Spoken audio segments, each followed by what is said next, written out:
Welcome back to our channel. So today in this video we are going to discuss about how to request indication of interest for private stock in Forge. So without wasting much of our time, let's get straight into the video. So for this, all you gotta do is simply create a Forge account first. So once you create a Forge account, all you gotta do is simply get logged in into your Forge account.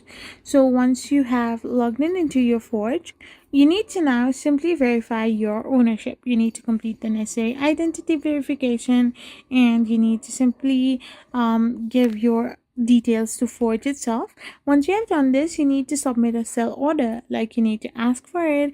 You need to navigate to specific company's page on Forge, submit an ask, and specify the number of shares you want to sell.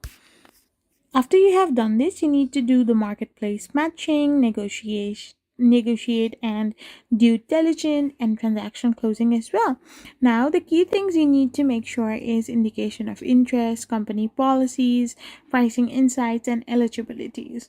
So this is how you can simply do it. I hope you found this video helpful. So don't forget to hit that subscribe button and do give us a thumbs up. Thank you for watching.